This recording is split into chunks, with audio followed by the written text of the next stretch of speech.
Hello and fáilte to Healthwaves. I'm Eilis, your host and nutritional therapist.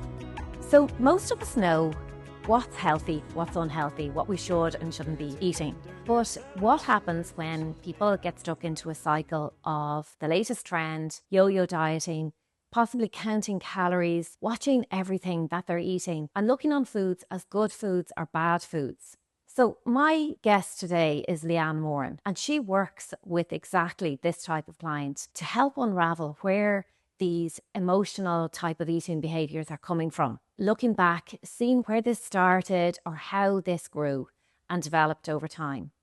So a lot of her clients would actually have a lot of anxiousness around even being at nice occasions where they know that they're going to be surrounded by certain foods. So she works with fabulous programs to help them uncover this, and then she's able to use her nutritional therapy to help them develop a healthy relationship with food. And this means that they can move forward in life, and it has a host of other health benefits. So thank you today for joining me, Leanne. Thank you. You're very welcome. So Leanne and I studied together. We studied nutritional therapy. And if I'm not mistaken, your practice, after you developed your practice, it changed and took a new direction. And you are out there helping and supporting predominantly women and an awful lot of emotional eating. So I'll leave it up to you now. You can explain all that you're doing in your practice and how it kind of led to going down that route. Yeah, so thanks Emil, thanks for having me. And yes, exactly. So it's kind of taken a bit of a off-road journey and not what I expected. So we studied together, and after our first year, so when you do your first year of nutritional therapy, you are qualified as a nutritional lifestyle coach. Yeah. So I was working full time and I was studying. So I was only able to take a limited number of clients, but I started working with clients for weight loss and, you know, to help overall energy and just overall health in general. But it was weight loss focused. And that was through my own personal journey. I kind of got into health through my own weight loss journey. And it's developed since, but that's what I start working on with people. And what I expected versus what actually was happening was very different. Helping people, educating them with nutrition and all the amazing nutrients and macronutrients and vitamins and minerals and our stress and our environment and all those amazing things. But what I was finding was women were coming back to me and maybe they lost weight sometimes, maybe the weight loss plateaued, and I was finding it a bit difficult thinking, do I lower calories? Like, how do I approach this? I had amazing women in front of me, super busy lives, lots going on, so much going for them. But then this kind of constant need to lose weight was really getting in the way of implementing healthy habits. Like we talk about our nutrients, you know, our healthy fats, and fats, as we know, they're 9 calories per gram, and proteins and carbohydrates are 4 calories per gram.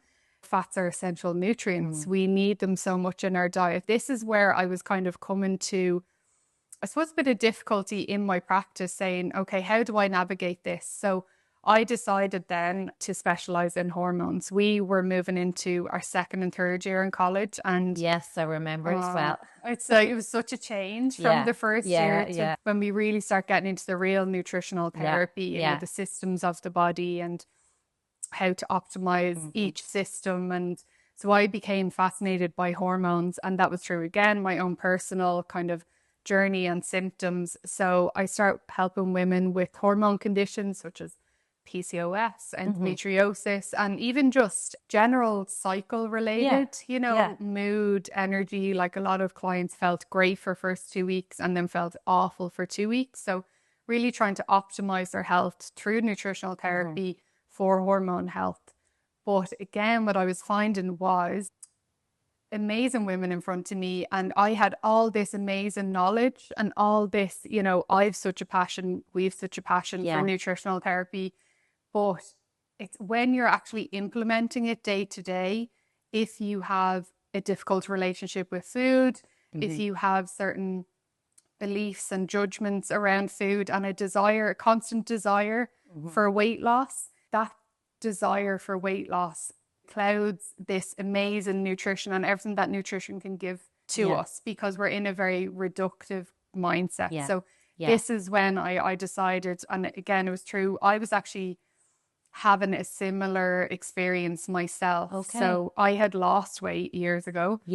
I became really interested in nutrition and exercise, but I was starting to gain weight. You know, I moved home from Toronto and our habits change. We go through different life cycles, and I had gained weight, but I wasn't comfortable. I kept chasing that weight loss and learning everything about nutritional therapy. I was just finding this kind of push-pull of drive for weight loss and habits around that versus the kind of optimal health. So I became fascinated with our mindset around food, our relationship with food, emotional eating, binge eating, and all the kind of psychological stuff around that. So that's where I am now. Okay. I love your website. It's absolutely lovely. The wording that you use, the names of the program, Coming Weightless.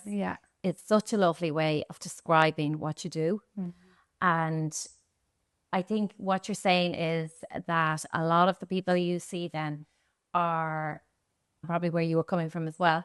They're completely just looking at calories, calorie intake, not the quality of the food or the nutrients in the food, just calorie and weight and body. And it's just miles away from what we learned in nutritional therapy about food being broken down into the nutrients and essential for so many different things and hormones, as you were saying. So could you tell us then what kind of journey you bring a client on when they contact you, and the kind of protocols and the recommendations that you give, or a little bit about that in the day-to-day practice? My program is 16 weeks long, and within that 16 weeks, we have 10 one-to-one sessions. So it's quite hands-on. And not only we do look at nutrition, but that's a little bit later down the line. So first of all, we start with, it's actually called THERA coaching. I don't know if you heard that phrase. No, I haven't heard that phrase. Yeah, so it's a mix between a kind of therapeutic style, like therapy counseling. So to see what's going on presently with your eating habits, we need to sometimes go back and see where your beliefs around food developed, where your judgments around food developed. Where was that? Yeah, those kind of automatic habits that you have with food. So sometimes we go back into, you know, family life, your home environment.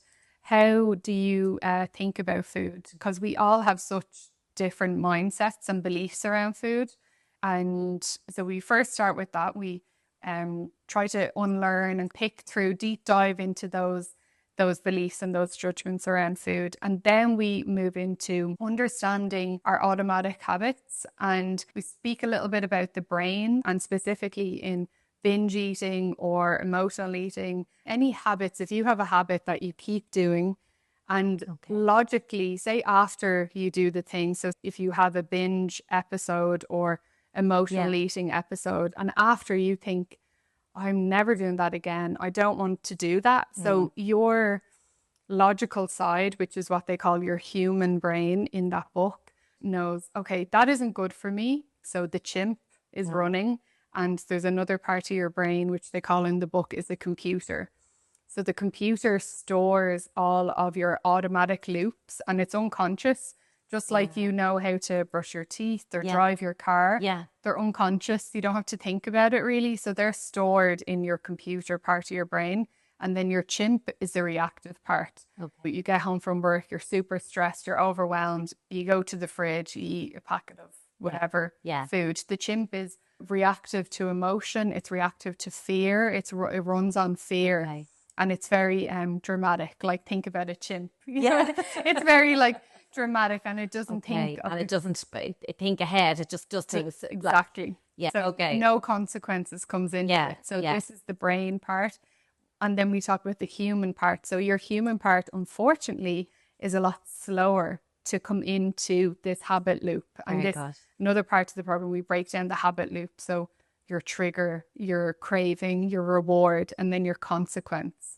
So that the first stages of the habit loop are all driven by your chimp and your computer. they're unconscious, they're very quick, they're very reactive. Okay. And then the end part of the habit loop is the consequence. And that's your human. Your human goes, oh, like, why am I after doing that? And it has to deal with the consequences of, if you're repeatedly binge eating, you might have guilt, shame. Guilt. Okay, all of those. You might have physical, you know, you might be gaining weight, like that you can't seemingly control. So that's part of the program as well. And then we move into the nutritional therapy. Okay. So you peel back many layers and get really down into the emotional part of it, the why. Yeah. And work around that to help them overcome, obviously, all those things. And then I suppose here in nutritional therapy, that plays a big role that you can then teach them how to bring nutrition into their lives in a healthy way. 100%. So gut health is a big part of it. So we know when our gut is healthy, everything is basically. So thinking of your happy hormones, your serotonin, your immune system, your microbiome's constantly sending messages to and from the brain. So your immune system, your hormones being excreted, even your digestive system as a whole. Like if I have a lot of clients, you know, constantly constipated and they have IBS-like symptoms. So I try to give them as much as I can in that nutritional therapy side. Now, of course, if they have a certain condition, I'll refer them on to a specialist nutritional therapist. We also have a hormone module. I go through the menstrual cycle, how the hormones all interact and change. Not only how that interacts with your appetite as well. So hunger and fullness is a big part of the program. But again, like eating well for hormone health. If you hear intuitive eating, it's just eat whatever you want, whenever you want. It's not about that at all. It's actually unlearning all that, you know, those silly judgments and things that drive our behavior, but they're very unhelpful and they cause these binge eating and emotional eating. So then we can bring in our gorgeous balanced foods and our balanced diet. Lovely. So would you be able to have like an example of somebody that you have worked with, like how they presented and how you worked with them and how, you know, the kind of journey that they went through then? Practice. Yeah, of course. Yeah. So the program at the moment is actually quite new. When you're introducing a new program, a new kind of protocol, I'm very excited to see how clients are reacting and the results. So I have one client, I met her this week. It's been 8 weeks on the program. She's had about 6 sessions. And initially she came to me. So she's a mother of 2, very busy. Husband is very busy. They've, you know, general busy lives as we all do. And she was experiencing binge eating 2 to 3 times per week. And she would often use food as a crutch during times of overwhelm and stress. And say the kids had a bad night getting them down to sleep, she would then come down and emotionally eat. So this is what she wanted to work on. And I suppose they were her main goals. But under that as well, she mentioned how she could see that her relationship with her body and her relationship with food, she could see how that was impacting her kids. Like she mentioned that her kids they really, really loved like what we'd call junk food. So say if they went to their granny's and the granny had biscuits, they were so intensely kind of enjoying the biscuits. And did she feel this was coming from her maybe behaviour around food, or? At the time, no, but she was concerned about it. Because she was thinking, she tries to prioritize healthy foods. And that, so she had a fear because she was thinking they're very intensely, you know, really looking for, can't wait to go to granny's, the biscuits, the whatever. So that was just another kind of side, I suppose, goal. And I met with her this week and it's just in such, I suppose, a short space of time. She's had huge improvements. And this is a longer term thing. The program is 16 weeks, but you might actually want to extend it on, you know, but so far she's only had 1 binge since we started working together. And she was having them every week? Like 2 to 3 kind of evenings, like over the weekend. Brilliant. She was really kind of felt that lost control, that deep shame. So she's only had 1 since. And now I did say to her, like, you know, let's get into normal life. Like, let's be, you know, as open, as vulnerable as authentically you, because it's like even starting a new diet, you know, you're kind of motivated at the start. You've all your ducks in a row, you've your list done, you're all prepped and ready to go. But 6 months down the line, something comes up. So this is really real life. We're really trying to tap into that deep emotional and psychological side of it. So it's not a plan that you're sticking to. It's real life. And it's probably what we have. We really love a variety of foods, whereas some people eat them because they have to. I know. And that might not last as long. So, I know. But she has only had one binge, which is amazing. And she feels great in herself. And we have brought in different ways so instead of emotionally eating in the evenings to kind of come down, we have different ways now that she can bring in that relief, that soothing, you know, that so you comfort. offer other tools and more. Like habit interruption strategies kind of. And I love also on your website how you say it's not about your willpower and that you dig deeper and you work with the person to find out why. It sounds so useful. And then how does the person then move on from there? Do they have to relearn how to eat? Because you and I want people to be able to enjoy food like we do and just be able to enjoy a lovely big colourful plate of food. So how do they move on to getting to that place? This is where the nutritional therapy really comes in, because that education piece of phytonutrients like this colour, you know, when we're thinking of, say, liver health or heart, you know, like we need a variety of colours. So there is an education piece of it where you teach people about the different foods and trying to encourage more plant foods and more variety and diversity in the diet, but in a way that suits them. So like say in intermittent fasting, for example, I have a lot of clients who come to me who have done intermittent fasting as a tool to lose weight. And because of that, which unfortunately, if you tie a weight loss goal to healthy eating, you build resentment because weight loss isn't as easy as things are made out. So you build resentment towards these things that could actually be really good for you, but you end up, you know, resenting them and dreading them because you're tired, you step up on the scale and this week it hasn't gone your way. So you throw it out the window. So we try to really introduce whatever types of things. It really, again, it's so individual. It is. For the client, you know, so say if I have a client with PMS, you know, we'll look at, okay, what are you eating around those 2 weeks, you know, in your luteal phase? Like maybe we could introduce more healthy fats, more protein,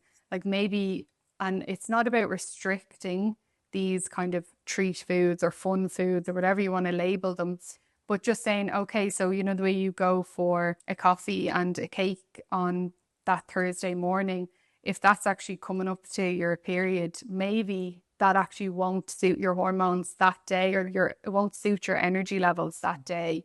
But it's not coming from a place of you're not allowed to eat cake and cake is bad and cake has calories. So this is where the nutritional therapy comes in, and it's very individual, but it's really worth it then. And you know that concept that people have of being good or, you know, being bad. And I often think when I'm out with, and it's usually women, I suppose, if you use these words around food, and if you're having a coffee and somebody orders cakes or something like that, and they talk about it like, oh, I'm being bad today, or I'm being good. And that whole attitude towards good and bad and good food and bad food, it's so unhealthy, isn't it? It's such a bad mindset to have. So you obviously work on helping them to not have that mindset. And you know what? It's a real driver for these disordered eating habits, that belief that you're being bad if you are enjoying something that tastes nice, you know, like it's like sometimes we actually associate taste, like say, you know, when you have the combination of sugar and fat, that taste profile, like sometimes we associate that with being bad, but it's such a shame because there's place for nutritious foods, there's place for soul foods, and enjoying like food is, I actually had a great question on my Instagram a few weeks ago about should food be fuel, and I said it'd be great if it could just be fuel, but unfortunately we enjoy food so much more. There's so much more. Like our taste buds are attached to our pleasure. And even if we think of the blue zones, a lot of to do with the blue zones and the centenarians is community, is sharing. Absolutely. You know, it's not and just entertaining. When you look at entertaining, the first thing that comes to my mind when I talk about having friends over or something is food. Yeah. You know, appetizers, dessert, the main course. So much more than food. so much more. And, you know, this foods we eat in the summer, foods we eat in the winter, that's your stews and your winter foods. I mean, it's just, it's so ingrained in, I suppose, the whole cycle of the seasons and us and life. It's so much more than fuel. It's amazing then how you're able to change their whole relationship and have this healthy attitude and able to enjoy food and go in with the nutrition, and they can move on and have a good relationship with food. And coming back to then the sort of good and bad as well, and how people eat and society, we often look at maybe, you know, a female again or a male, but usually a female who is slim, maybe very slim, maybe too slim, whatever, but they're going to the gym. They don't have they always say no at coffee to a treat. They, you know, they're very, very rigid. And people often say, oh, isn't she really good and really healthy? But actually that person inside, their hormones could be crying out for more carbohydrates, more fats, more healthy fats. And actually when they may come to menopausal age, they're really, really suffering, you know, from maybe low fats and that. So again, that way that we talk about, you know, health and food is really, really unhelpful and unhealthy, isn't it? Yeah, 100%. And with that, like, so I'm thinking back to when I lived in Toronto, I was at my slimmest. I was also at my most, like, obsessed, like my headspace, a lot of my headspace was taken up with food, with my body. And, you know, I was always bigger as a child, always bigger than like friends and that kind of thing. And I think if we could nip it in the bud with kids, so bodies are different, okay? Like some babies are bigger than others. We don't put them on diets, you know, like some kids are bigger than others. Bodies are different. If we could stop this messaging of having to lose weight, we could actually nip that in the bud. Like, I think I remember it was the day after my communion, I had this pink dress on, and I remember being self-conscious at that age. And I don't know when I first started dieting, but it obviously was from a young age. I was doing mad stuff. If we could change that messaging, I hear it all the time, and people, sometimes friends and family, I'm like, do you know what I do? Because some of the things they say to me, like, you know, just constant talk about our body. And I think it keeps women very playing small. Like, we're more than our bodies, you know. But if you sit with a group of women, sometimes, depends obviously on the group, but sometimes the majority of the conversation is about being skinnier and weight loss and being good and whatever. And I understand, you know, people can see it from a health point of view, but from what I see is it actually takes away, and in my personal journey and now with clients, I see it with the focus on weight loss and the focus on changing your body can actually breed resentment towards healthy foods and exercise. And if you're counting your steps and pounding the pavements, and for some reason you don't reach your goal weight, you're going to say, oh, sure, what's the point? What's the point? Like, I'm trying so hard. Yeah, well, there is more emphasis, I think, now on strength, which is great in terms of body and body shape and body weight and things. It's more about, I feel that anyway, that there's more emphasis on strength, which is a good thing. Yeah. But we've a long way to go. I commented on a post that you had on Instagram recently, which was something around how our behaviours as grown-up women or older, you know, mothers and whatever, our behaviours and our conversation and our words that we use around food, body shape and all of that are just picked up on by younger, more impressionable girls. And with such an important role to play, we can be so influential in how we speak. Yeah. You know? Totally. Yeah. And I actually had a great conversation with my mom recently, and she's been on this kind of journey with me throughout studying nutritional therapy. And everything. And I have little cousins and we recently went to the beach, and, you know, she said, you're really setting such an amazing example for them. I have cellulite. I'm not the thinnest I've ever been. Like I've, you know, back, say if I had the body I had now a few years ago, I'm not getting in a swimsuit. And taking those chances for memories, you know, building memories with, I was running in and out of the water with my little cousins, and my mom just said to me, she was like, God, like you're really setting an example for them, that because when they grow up, they might have legs like mine. They might have a body like mine. And I want them to love themselves and not to hold themselves back from jumping in the sea on a warm day. Whereas, you know, and my mum and I have spoken about it, and it was just, this isn't about blame. It's not about, you know, it's just the culture, unfortunately, that we live in. The media is a huge one. But I grew up and I hear my mum and my aunties and stuff making comments about their body. Never to me, and I'm, thank God, I hear often in sessions like mothers making comments on their daughter's body and mentioning like, you know, about them getting a bit chubby, or like a recent client said when she came back from college, she went away to college and she gained weight over there, and she came back and that was the first thing her mom said to her. If you have that dimple on your leg and I have that dimple and you hate that about yourself. What's that saying? What message are you giving? You know, and the same goes with food. Like that client I mentioned there, talking about the grannies and going to grannies and being really intensely loving the biscuits, or they go to parties and they'd be, oh my God, at the sweets, where she said we started to bring in foods that she banned and bring in foods that she... very interesting.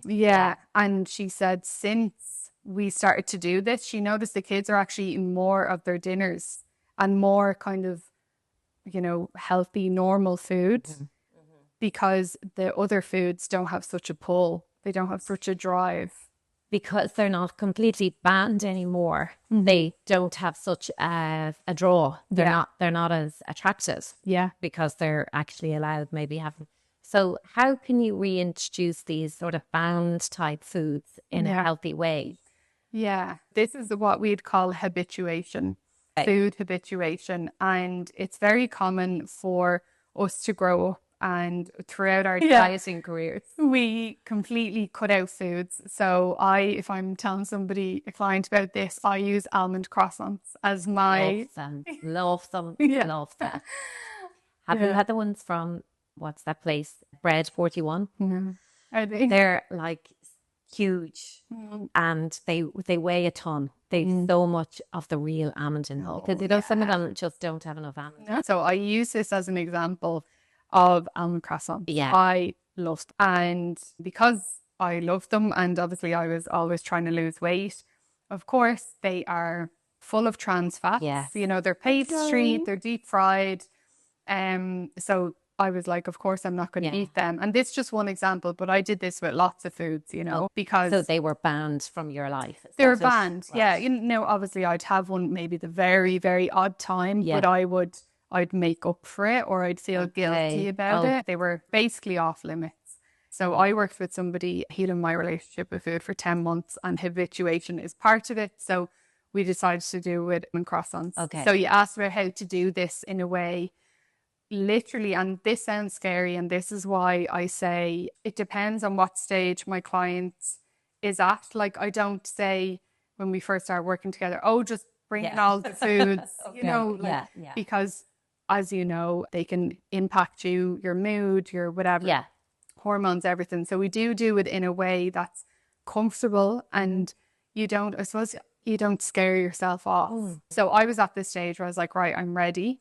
So over the space of about 2 weeks, I might have had 4 or 5 or 6 of them. All right. So over a 2-week period. So usually it's when I was bringing my dog Bailey to the beach. And there'd be a coffee van there, and I'd get maybe an almond croissant and a coffee. So part of the habituation is that you do it mindfully.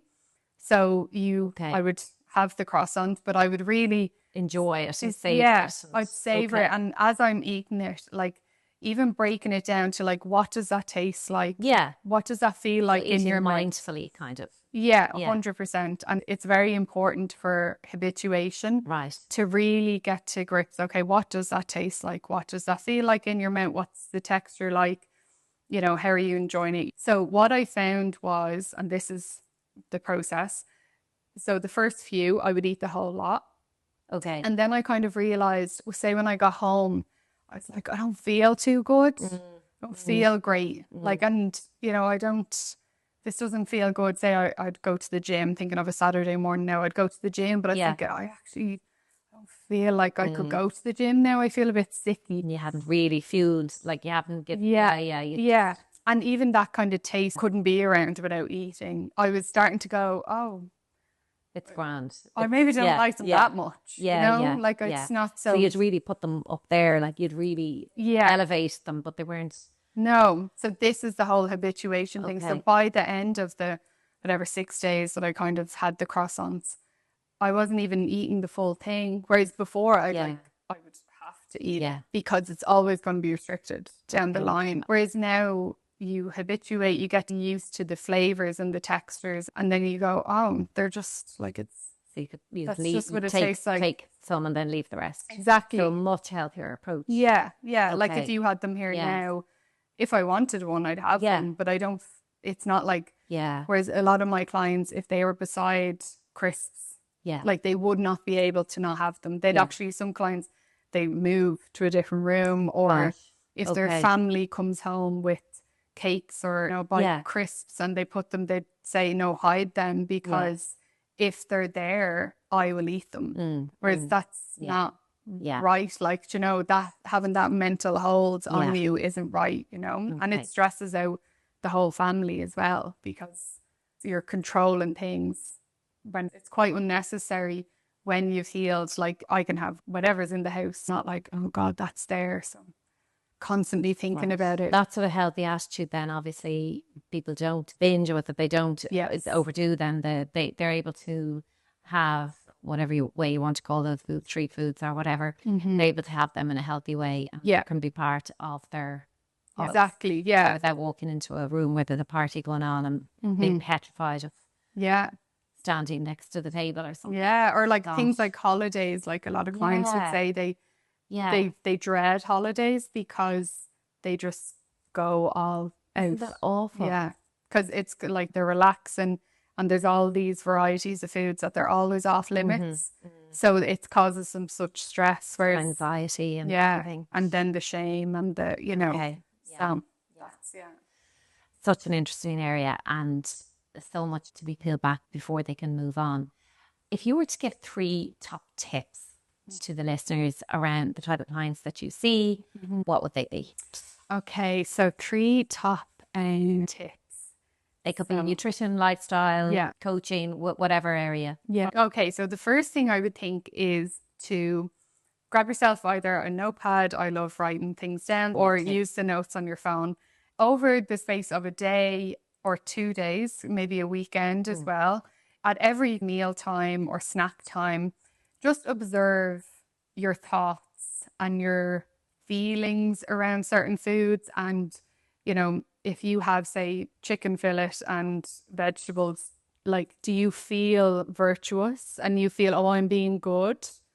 And then if you have, say, you go to your granddad's and he gives you a scone and butter and jam and cream, are you like, oh God, I'm going to have to make up for this, or so it's all around the feelings around what arises. What arises around the food that you're going to eat. And then, so I'd say for a day or 2, write down those just to see where you're at. Is this a thing that you might need to work on? Like, if you are binge eating or emotional eating, chances are this is what's the main driver.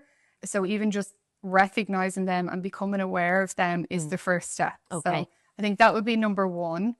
Number 2, I would say go to if you have social media, which most of us do, go to your social media and look at who you're following, what you're seeing, because if, again, you're in cycles of dieting or whatever, and it might not even be kind of body things, but even just toxic things that you're just listening to and absorbing Yeah. and keeping you in like a negative. I think that has such an impact on, even for emotional eating. Like, emotional eating is driven mostly by emotions. So if you're constantly overwhelmed and bombarded, whether that's from a fitspo, try to diversify your feed. Like, my feed is full of amazing people, different bodies, different skin tones, different industries, like all this, go out and see the world. I know. Yeah. Like, the world is such a diverse, amazing place, but sometimes we're just, this person with this small waist and this whatever. I know.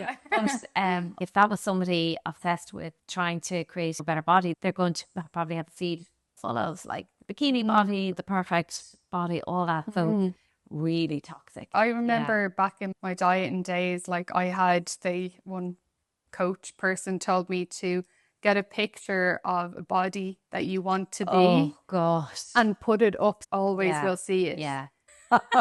Let's just say I don't look like her. I never will.